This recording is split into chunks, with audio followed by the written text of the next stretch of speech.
The Situation Room with Wolf Blitzer, weekday afternoons at 5 Eastern on CNN. Let me play a clip of what President Obama, then candidate Obama, told Jorge Ramos of Univision just before the election. Listen to this.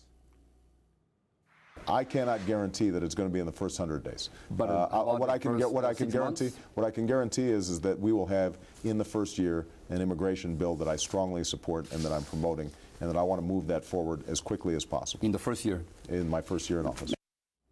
All right, it's now a year and a half he's been in office. Did he break his promise to the Hispanic Latino community? Absolutely not.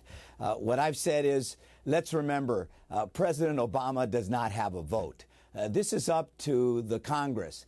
He's made it clear on many occasions that he expects the Congress to pass comprehensive immigration reform that secures our borders and that provides a pathway to earned legality, earned citizenship. He's made that very clear. He made that clear last week again in his speech in Washington, D.C. It's up to the Congress, and particularly up to the Senate, where a group of Republicans, I believe there are 11, who supported the McCain-Kennedy framework some years ago, who have refused to get behind comprehensive bipartisan immigration reform. Let me interrupt. He really hasn't started pushing this issue until a few weeks ago. He didn't push it at all during his first year in office, and only recently has he started to push it at a time when it's unlikely to go very far. He didn't capitalize, in other words, on his enormous popularity early on to push for comprehensive immigration reform. Well, we had a little problem called the economy, the most serious challenge facing us since the Great Depression. He's passed the health care reform bill, universal coverage. He's been focused on the biggest challenges facing us. He's now saying, and he said a number of times in the last year and a half, that it's up to the Congress to move ahead. I agree with him.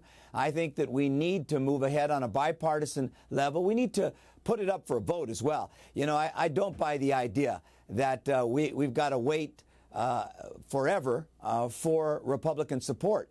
The fact is, this issue is too important. The vacuum that was created in Arizona is a vacuum that's created when the federal government fails to act on something that everybody agrees, Republican, Democrat, conservative, conservative, liberal. The system is broken. It needs to be fixed. We need to secure those borders. And we also need to provide a pathway for citizenship. There's probably going to be far fewer Democrats in the next session of Congress after the midterm elections in November than there are right now. And the Democrats, by and large, support comprehensive immigration reform. If it doesn't get passed now, it's probably not going to get passed in the next 2 years either, is it?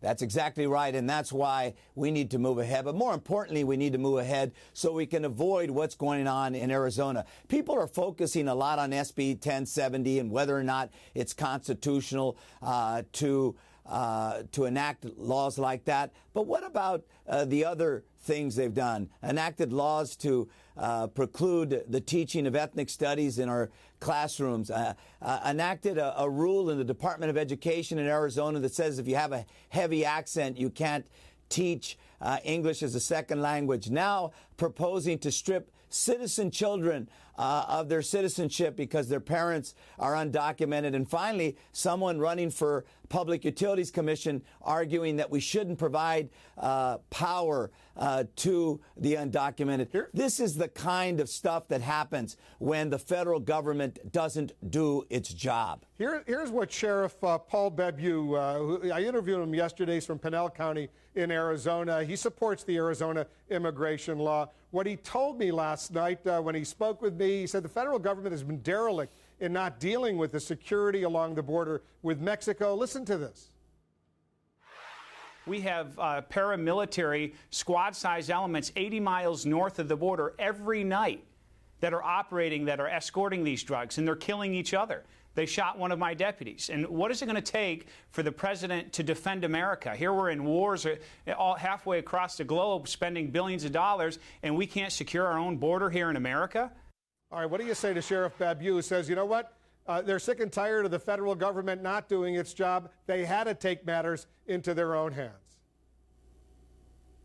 I don't agree with that, but I do agree that the federal government has to do its job. I do agree that we must secure our borders, and in fact, the U.S. Conference of Mayors unanimously passed a resolution calling for the repeal of the Arizona law and calling on the federal government to enact comprehensive immigration reform that secures our borders, that makes sure that, as he mentioned, that drug dealers and terrorists and others aren't entering our country without the kind of protections that we deserve, while at the same time ensuring that people who can demonstrate they've been working here, they've paid their taxes, they've not broken our laws, get at the end of the line and have a pathway to citizenship.